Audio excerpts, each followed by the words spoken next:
서민 경제의 근간이 되는 전통시장과 소상공인, 국가 경제의 기초가 되는 중소기업. 급격한 시장 변화와 세계 경제 악화 등의 영향으로 이들에 대한 지원이 강조되는 상황. 이에 정부에서는 소상공인을 비롯해 중소, 중견기업까지 우리 경제에 튼튼한 기초 체력을 쌓기 위해 맞춤형 정책을 추진하고 있다.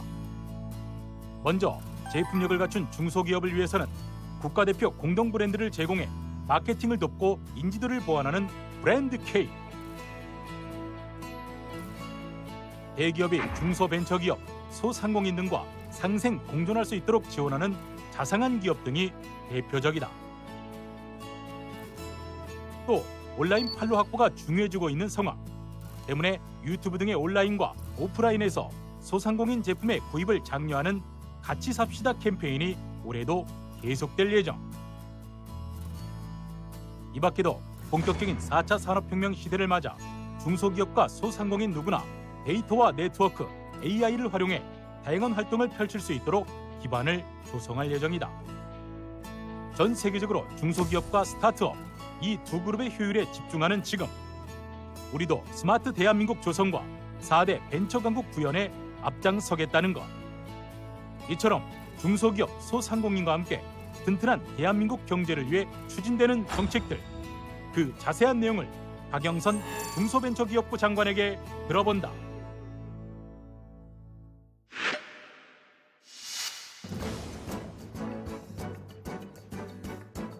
안녕하십니까. 최일구의 정말 진행을 맡은 최일구입니다. 오늘은 좀 색다른 장소로 좀 나와봤습니다. 요즘 정부 각 부처가 정책을 알리고 시행하는 방법도 참 다양하지 않습니까? 오늘은 그 현장에서 인사를 드리게 됐습니다. 소상공인들의 제품을 홍보하고 판매하면서 상생과 공존의 의미를 되새겨보는 장소입니다. 소상공인은 물론이고 중소벤처기업 정책을 담당하는 부처가 바로 중소벤처기업 아니겠습니까? 오늘은 이곳에서 박영선 장관과 함께 이야기 나눠보도록 하겠습니다.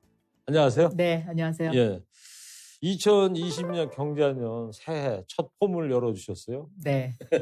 먼저 인사 좀 해주실래요? 영광입니다. 이렇게 초대해 주셔서. 시청자분들께 인사 좀. 네, 경자년 새해 인사드립니다. 2019년 지난 한 해는 중소기업인 소상공인 여러분들께서 힘든 한 해를 보내셨다. 아마 이렇게 생각이 됩니다. 2020년에는 모두가 힘차게 더욱더 도약하는 그런 한 해가 됐으면 좋겠고요. 저희 중소벤처기업부의 2020년도의 목표는 디지털 경제로의 전환을 위한 스마트 대한민국입니다. 네. 여기가 지금 연세로인데 지금 낮 시간이라 지금 같이 삽시다 크리스마스 마켓 장터인데 밤이나 뭐 주말에 내방객들은 많이 오고 계시나요? 굉장히 많이 오셨습니다. 네. 그러니까 이 같이 삽시다 이 크리스마스 마켓을 저희가 이제 준비하게 된 이유는 소상공인 분들이 요즘 다 온라인으로 물건을 사잖아요. 네. 그래서 많이 힘들어지셨습니다. 판이 바뀌는 세상이기 때문에.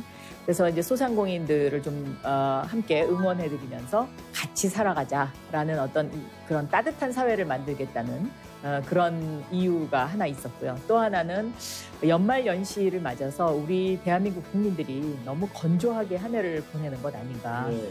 그래서 크리스마스 인생샷도 찍고 또 추억의 장소도 남기고 가족들과 함께 이렇게 즐길 수 있는 그런 장소를 제공하고 싶어서 소상공인 연합회와 함께 중소벤처기업부가 준비를 했었습니다. 네. 네. 이 같이 삽시다라는 게 이제 영어로 하면 together, 그다음에 value 이걸 합성해서 같이. 그렇습니다. 맞춤법에는 어떻게 보면 안 맞는 말이긴 합니다만 네. 많은 분들께서 무슨 뜻인지는 다 이해를 하실 네, 것 같고요. 중의적인 그런 의미를 그렇죠. 가지고 있습니다. 네. 같이 삽시다 캠페인 한번 소개 좀 부탁드릴게요.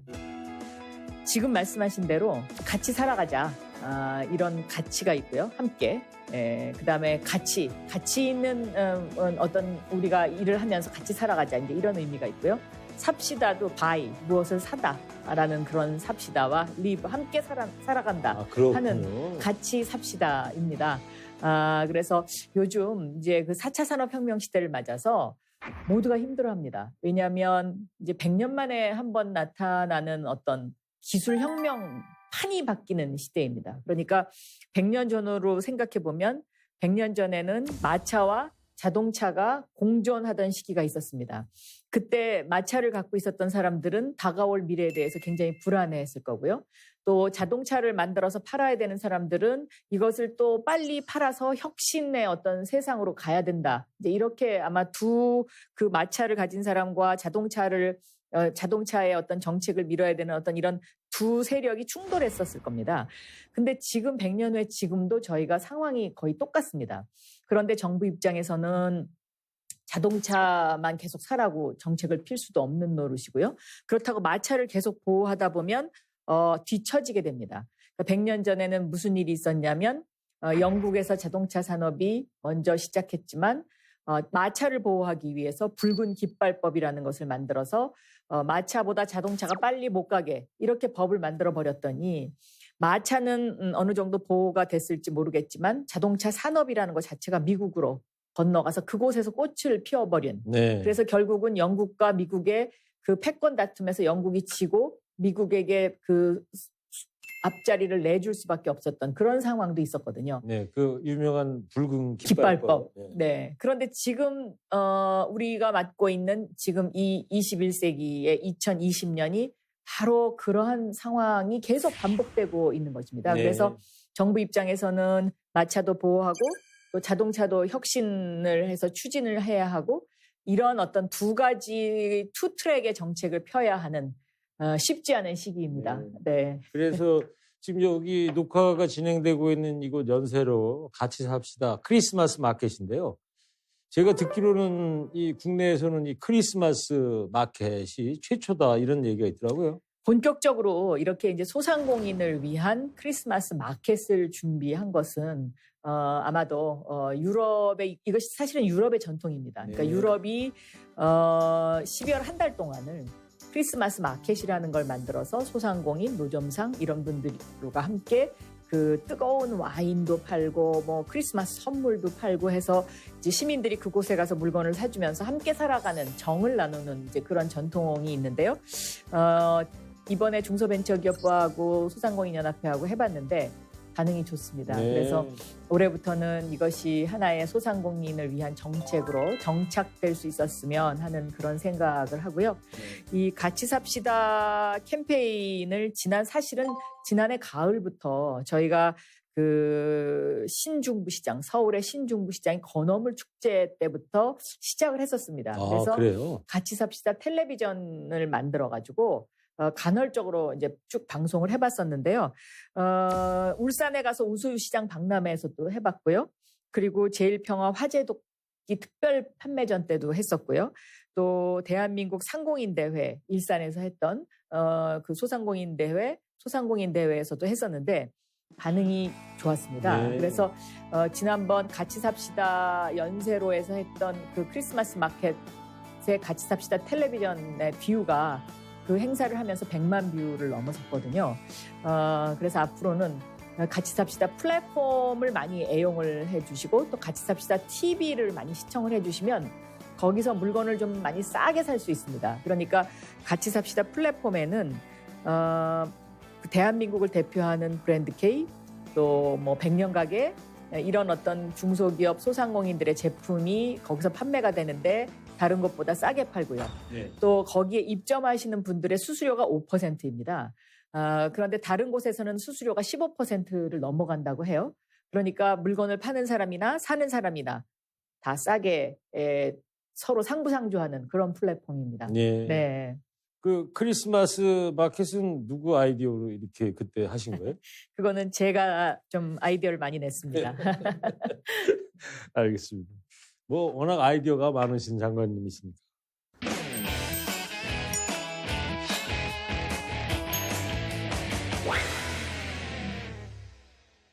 브랜드 K는 대한민국을 대표하는 중소기업의 제품의 이름입니다. 가격이 합리적이고 또 기술력이 뛰어나고 믿을만하다.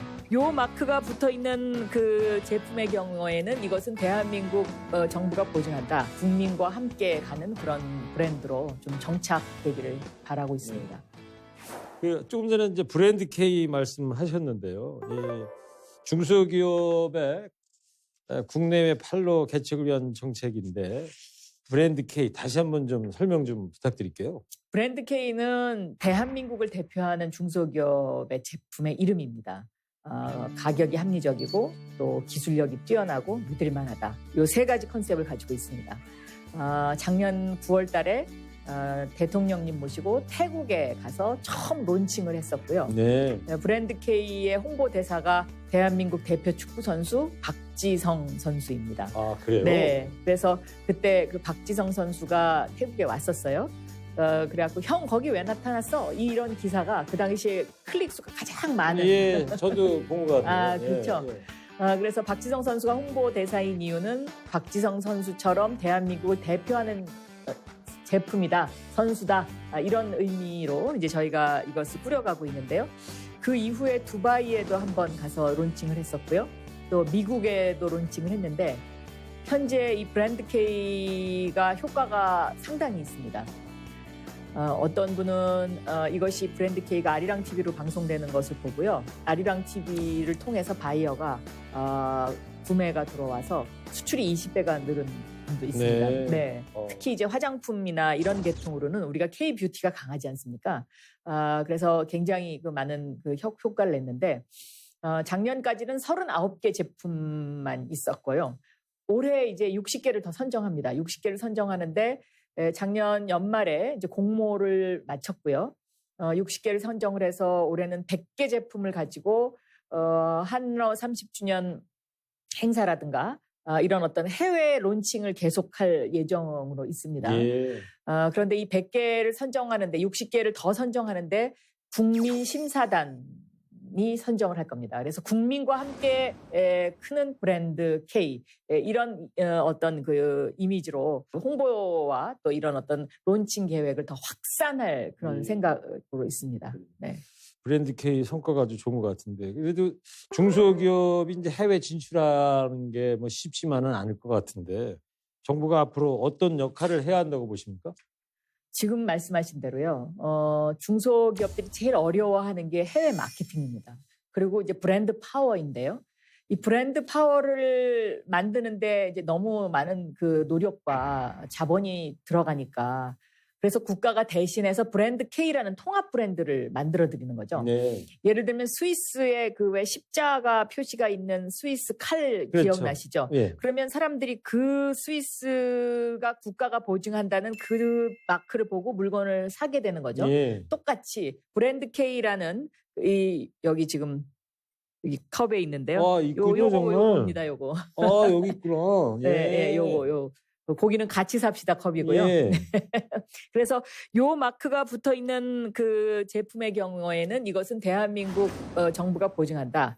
이런 의미로 저희가 이제 해외에 마케팅을 하게 되는데 중소기업 하시는 분들이 많이 좋아하십니다. 네. 네. 저는 오늘 처음 보네요. 그러셨어요? 그러면 정부가 인증하는 제품이다 네. 하면은 그 브랜드 K 마크를 거기에 네. 심게 되는 겁니까? 그러면? 네. 거기다가 부착할 수 있습니다. 예. 저희가 언제부터 그게 되는 거예요? 이미 시작했습니다. 시작했습니까? 네. 그래서 이미 이제 이 브랜드 K 제품에 대한 그 인증서가 나갔고요. 예. 그 회사에서 자체적으로 이 브랜드 K라는 것을 로고를 쓸 수 있게 해드리는 거죠. 예. 네. 자, 한류 예를 통해 보더라도 국내에서 인기가 있으면 외국에서도 큰 관심을 갖게 되는데요. 근데 브랜드 K에 대해서 저도 이제 처음 보게 됐는데 국민 브랜드 또 세계적인 브랜드로 키우려면 어떤 노력이 필요할까요? 저는 일단 우리 대한민국 국내에서도 이 브랜드 K를 국민들이 많이 사랑해 주셔야 될 거다 이렇게 생각하고 있습니다. 그래서 올해 이제 서울역이라든가 대전역이라든가 역사에 브랜드 K 매장이 생깁니다. 그래서 이제 거기에서 브랜드 K 제품을 많이 팔게 되는 것이고요. 그리고 이제 해외 시장을 개척하는 데 있어서 수출입은행과 같은 그런 어떤 그 수출 전문 기관들도 많이 도와주시기로 하셨습니다. 이 브랜드 K는 브랜드 K에 선정이 되면 국내 시중은행들이 또 브랜드 K의 그 회사에 대출을 좀 더 싼 이자로 해드린다든가 하는 이런 혜택도 드리고요. 그래서 국민 모두가 사랑하는 또 국민심사단에서 이것을 뽑을 것이기 때문에 국민과 함께 가는 그런 브랜드로 좀 정착되기를 바라고 있습니다. 네. 그러면 이 방송을 보고 계신 중소기업 사장님들 계실 텐데, 내 제품을 저 브랜드 K를 한번 타고 싶어. 어떻게 해야 돼요? 하고 싶으신 분이 있으면 저희 중소벤처기업부로 연락을 주시면 네. 저희가 그 회사를 찾아가서 또 다시 그 심사 계획이 있으니까 그런 것을 또 알려드릴 생각이고요. 또 국민 여러분들도 이 제품은 브랜드 K만한 가치가 있다라고 생각이 됐을 때는 저희 중소벤처기업부의 홈페이지에 그 코너를 마련을 할 생각입니다. 그러니까 브랜드 K 100년 가게 뭐 이렇게 대한민국을 대표하는 그런 어떤 그 중소 제품들, 소상공인 제품들 추천해 주시면 저희가 또 선정 작업을 하도록 하겠습니다. 예. 네. 브랜드 K. 뭐 어감도 좋고요. 잘 좀 됐으면 좋겠습니다. 이것이 K-팝하고 같이 갑니다. 예. 그러니까 K-팝이 갈 때 K-팝만 가는 것이 아니고요. K-팝 공연이 있으면 그 주변에 브랜드 K의 이런 어떤 매장을 만들어가지고 K-팝과 브랜드 K가 시너지 효과를 내면서 지금 잘 가고 있습니다.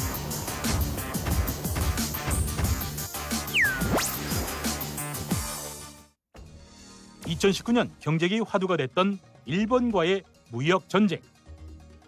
현재까지 국내 제조업체 대부분은 일본과의 경제 전쟁으로 큰 영향은 없다는 입장. 하지만 일부 업체들은 부정적 영향을 고민하고 있기도 했다. 특히 일본의 독과점으로 위기가 예상됐던 소재, 부품, 장비의 국산화가 2019년에서 넘어온 숙제로 자리하게 됐다. 이에 정부는 물론 관련 업계에서도 대책 마련에 나선 상황. 국내 제조업체 중 상당수가 위치한 경기 지역에서는 일본과의 무역 전쟁이 산업 경쟁력 강화와 일본 의존성을 극복하는 긍정적 계기가 될 것으로 예상하기도 했다. 대부분 중소 중견기업으로 운영되는 소재, 부품, 장비 기업들. 국민들의 희망처럼 이번 위기를 우리 산업의 체질 변화 기회로 활용하려면 어떤 정책이 필요할까? 2019년 중소기업 정책과 관련한 주요 이슈 가운데 하나를 꼽으라면 아무래도 뭐 일본과의 경제 전쟁과 관련된 변화를 꼽지 않을 수 없지 않습니까?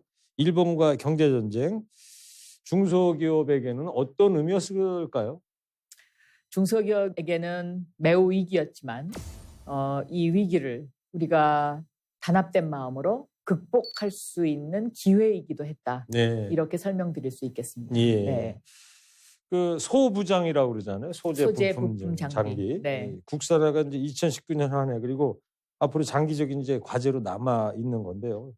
이 소재 부품 장비 기업 대부분이 중소기업이다. 예? 이런 점에서 박영선 장관께서 할 일이 많으실 것 같고요. 이 소재 부품 장비 국산화 관련 움직임 어떻게 진행되고 있습니까? 소재 부품 장비는 그동안 대한민국이 한다 하면서 실천을 못했던 부분 중에 하나죠. 네. 이번 일을 계기로 해서 저희가 일본으로부터 아니면 또 외국으로부터 수입하는 어떤 그런 소재 부품 중에 장비 중에 국산화할 수 있는 것은 무엇인지 이것을 이제 저희가 선별하는 작업을 지난 한 해 동안 했고요. 그리고 그 과정 속에서 강소기업 100을 선정을 했습니다. 예. 100개 가운데 55개만 먼저 선정을 했는데요.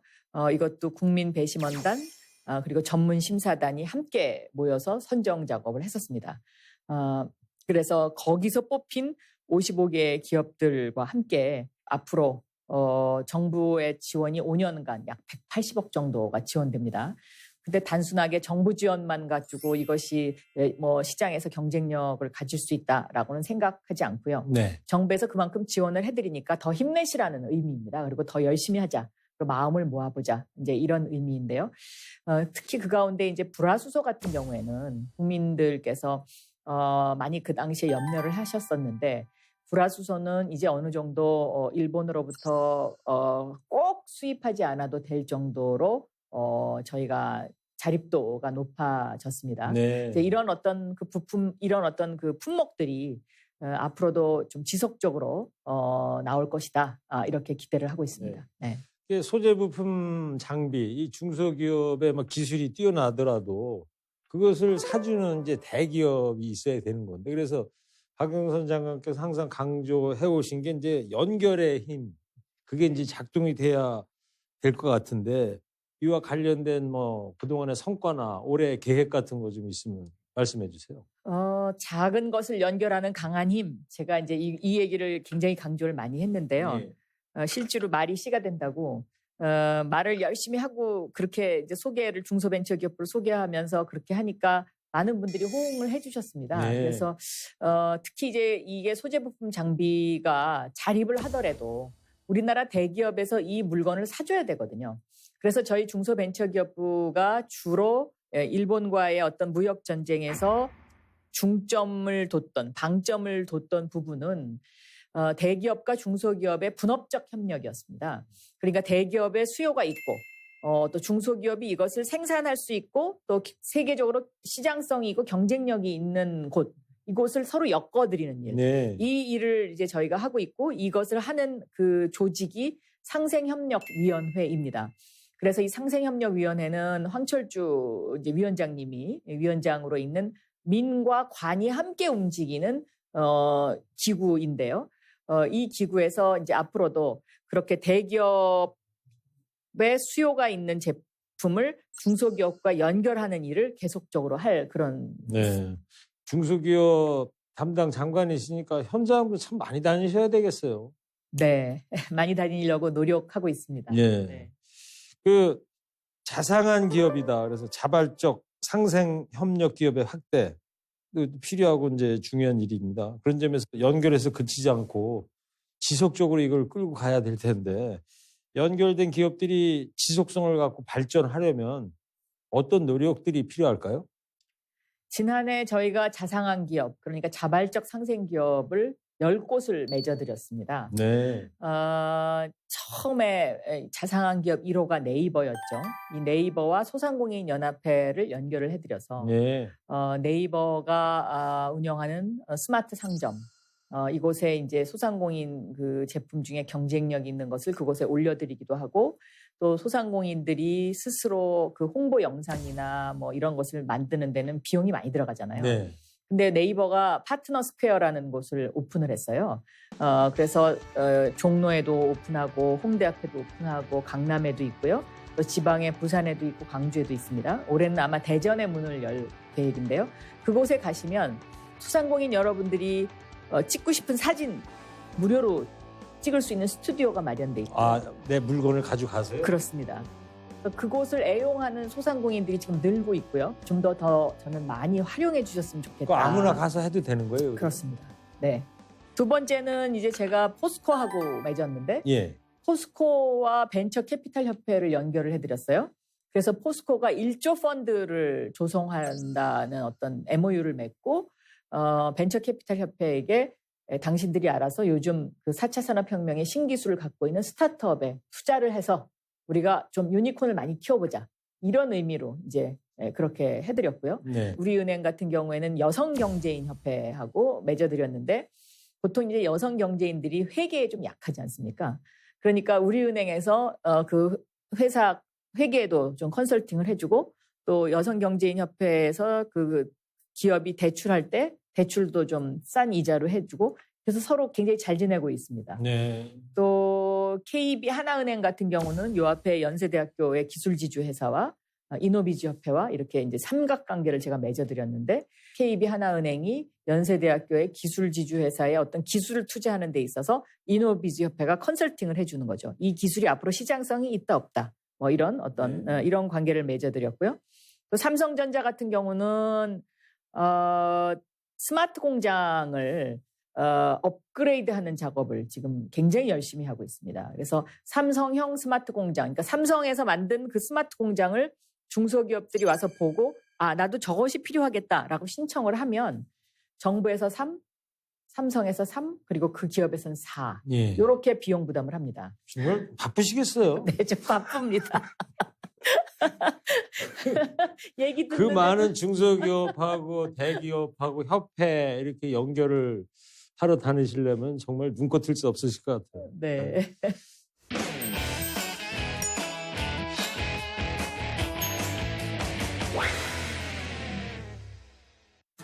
올해 중소벤처기업부의 그 목표가 디지털 경제로의 전환, 스마트 대한민국, 소상공인을 위한 스마트 상점, 중소기업을 위한 스마트 공장, 스타트업과 벤처업계를 위한 스마트 서비스 많이 이용해 주시고 중소벤처기업의 문을 많이 두드려 주셨으면 좋겠다. 작은 것들이 연결돼서 강한 힘을 만들어서 강한 대한민국으로 가는 그런 2020년이 됐으면 좋겠습니다.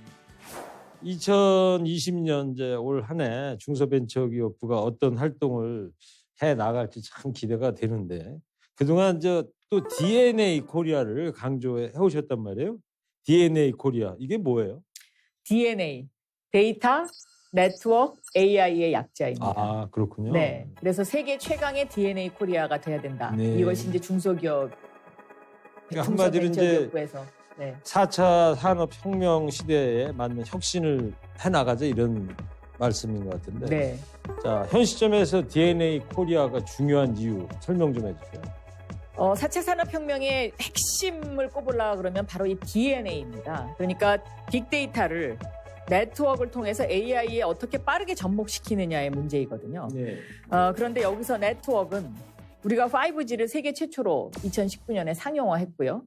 이 상용화한 것뿐만 아니라 400만 명 이상이 5G를 사용하는 세계의 유일한 국가입니다. 그러니까 가장 많은 5G를 활용하는 국가죠. 네. 그럼 어떻게 대한민국이 이렇게 됐느냐? 작년에 그 스웨덴 총리과도 와서 보고 갔었잖아요. 그렇습니다. 네.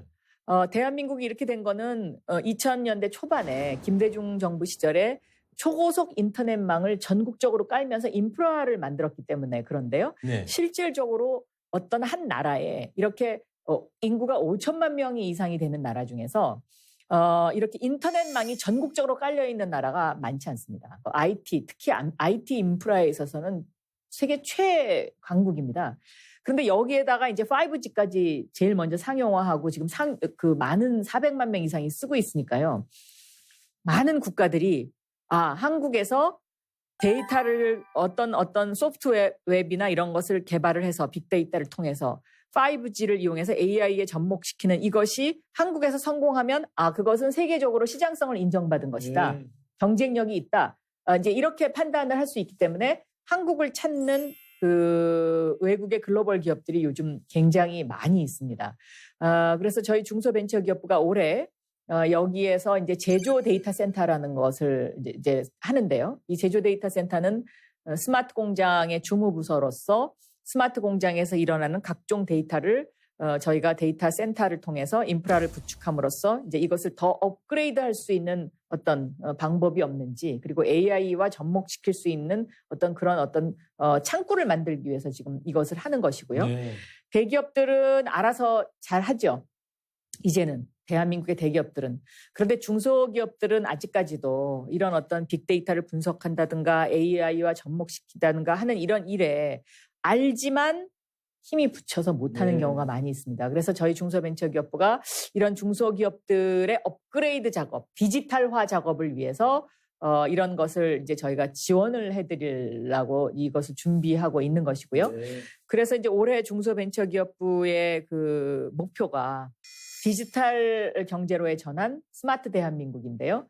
그러면 어떻게 스마트 대한민국을 만들겠다는 것이냐.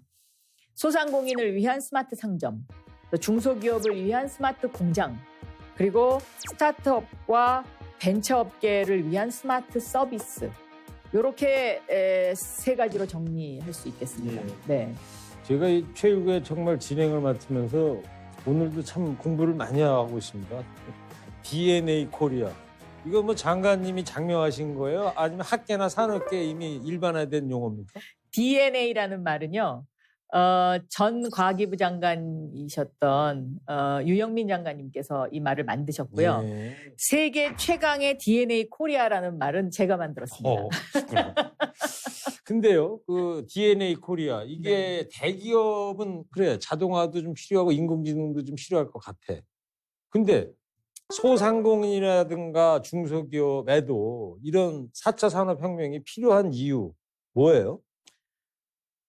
이제 이렇게 쉽게 설명을 드리면요. 마차와 자동차가 공존하던 시기에 나는 옛날 방식대로 그냥 살고 마차만 타고 다닐 거야. 이렇게 되면 결국은 그 시대의 낙오자가 되지 않습니까? 네. 지금도 저는 똑같다고 생각합니다. 모든 것이 디지털화되고 있습니다. 그러니까 아날로그 시대에서 이제 디지털로 경제가 전환되고 있는 건데 나는 계속 아날로그 방식을 고집하겠다. 예술가에게는 이것이 저는 뭐 할 수 있는 일이지만 상업, 그러니까 그 어떤 속도와 이윤을 추구하는 이 상업에서는 이 아날로그 방식을 고집하면 디지털로 가는 이 세상을 쫓아갈 수가 없게 되는 거죠. 예를 들면 제가 부산에 어떤 시장을 갔는데 40년 된 떡집이 있었어요. 네. 그리고 이 40년 된 떡집이 너무 잘 되니까 어떤 젊은이가 요 옆집에 와서 떡집을 차렸어요. 옆에다 바로요? 옆에다 바로. 그런데 이분이 온라인 판매만 해요. 근데 이게 한 6개월 지나고 나니까 40년 된 떡집에서 파는 판매량이나 온라인에서 파는 판매량이 거의 같아진 거예요. 또 6개월이 또 지나고 나니까 이 온라인 판매량이 40%가 더 올라간 거예요.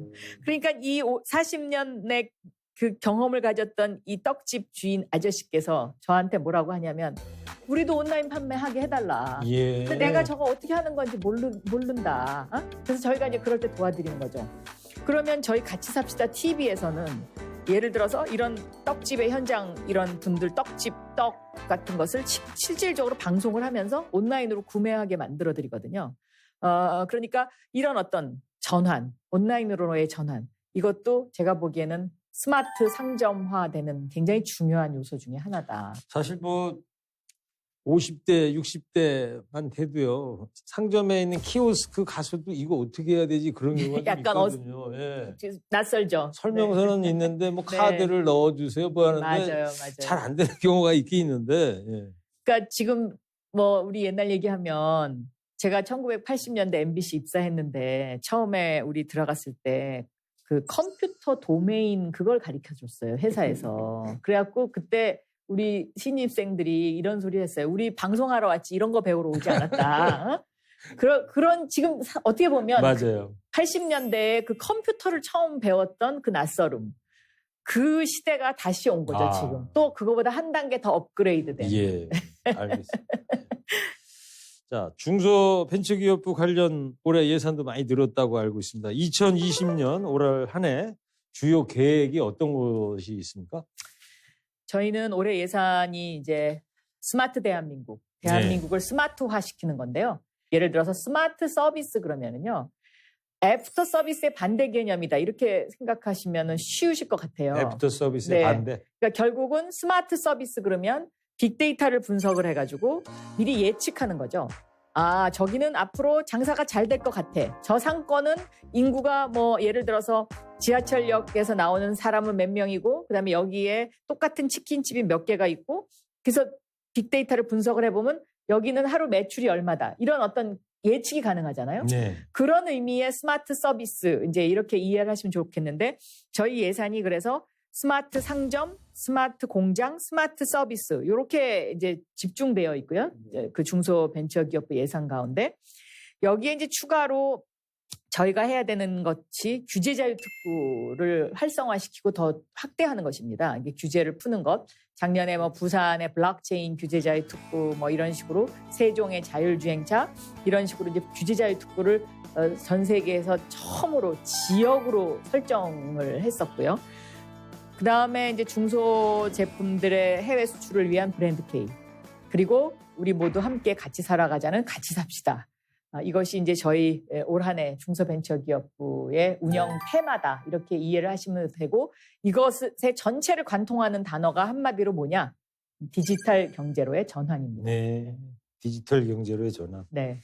자, 그리고 2020년 새해에는 또 제2의 벤처붐을 위한 계획도 준비하고 있다고 알고 있는데요. 네. 청사진을 좀 들어볼까요? 저희가 이제 K 유니콘 프로젝트를 가동합니다. K 유니콘. 네. 네. 네. 이 K 유니콘 프로젝트는요. 우리가 벤처 4대 강국으로 가기 위한 것인데요. 21세기 4차 산업혁명 시대에 들어와서는 그 나라가 몇 개의 유니콘을 갖고 있고 몇 개의 글로벌 기업을 갖고 있느냐 이것이 국가 경쟁력 중에 하나입니다. 그 문재인 정부 시작했을 땐 아마도 유니콘이 제 기억에 2개인가 3개였을 거예요. 그런데 이제 문재인 정부 들어와서 11개까지 2019년에 11개까지 늘어났어요. 제가 중소벤처기업부에 왔을 때 6개였어요. 네. 그러니까 이 성장 속도가 굉장히 빠른 거죠. 유니콘 기업으로 가는. K-유니콘 프로젝트라는 것은 기술력을 가진 스타트업들을 좀 벤처 캐피탈이나 이런 어떤 그 투자를 좀 더 확대시키고 강화시켜서 세계 시장에 내놓을 수 있고 세계 시장의 경쟁력을 가진 기업으로 우리가 좀 키워주고 응원해주자 하는 이런 프로젝트입니다. 네. 자, 끝으로요. 새 중소벤처기업부의 정책에 대한 국민들의 관심과 참여를 위한 당부 말씀, 마무리 말씀 듣겠습니다. 저희 중소벤처기업부에서 국민들을 응원하는 프로그램이 굉장히 많이 있습니다. 그런데 제가 여기에 와보니까 오히려 모르시는 분들도 굉장히 많이 있어요. 그래서 저희 중소벤처기업부 홈페이지를 한번 들어가셔서요. 내가 중소벤처기업부의 홈페이지에 클릭하면 어떤 지원을 받을 수 있는지 한번 살펴봐 주셨으면 하는데요. 소상공인 여러분들은 5천만 원 이하의 그 대출을 하는 곳은 소상공인진흥공단이라고 있거든요. 여기에 가면 굉장히 저리로 대출을 해드립니다. 아주 낮은 이자로. 그래서 이 혜택도 좀 많이 받으셨으면 좋겠고요. 이게 약 5조 정도 저희가 대출을 해드리고 있거든요. 네. 이것뿐만이 아니라 중소기업진흥공단에서 하는 창업사관학교 프로그램이라든가 뭐 이런 어떤 각종 혜택을 드릴 수 있는 프로그램들이 굉장히 많이 있는데 이것을 홈페이지에서 한번 쭉 봐주셨으면 좋겠고 또 올해 저희가 코리아 스타트업 센터라고 해서요. 스타트업들을 해외에 진출시키는 일도 올해 저희가 좀 본격적으로 합니다. 네. 특히 이제 스웨덴의 코리아 스타트업 센터가 6월 달쯤에 문을 열 것 같은데요. 이 스웨덴의 코리아 스타트업 센터는 스웨덴 당국에서도 관심을 가지고 있고 또 지난해 스웨덴 총리가 오셨을 때 함께 오신 그 발렌베리 회장님하고 제가 우리 중소기업, 벤처기업, 스타트업이 스웨덴에 진출하게 되면 좀 멘토 역할을 해달라고 부탁을 드렸더니 흔쾌히 긍정적으로 검토해 보겠다고 하셔서 이런 어떤 해외의 거점을 중소기업이 활용하는 일 이런 것들도 많이 이용해 주시고 중소벤처기업의 문을 많이 두드려 주셨으면 좋겠다. 그래서 이렇게 작은 것들이 연결돼서 강한 힘을 만들어서 강한 대한민국으로 가는 그런 2020년이 됐으면 좋겠습니다. 네. 네, 나라 경제가 튼튼해지려면 중소기업과 소상공인들이 탄탄하게 자리매김하는 것이 중요하겠죠. 새해도 중소벤처기업부가 이분들을 위한 든든한 지원자가 되기를 기대해 보겠습니다. 저는 다음 시간에 다시 찾아뵙겠습니다. 시청해 주셔서 감사합니다.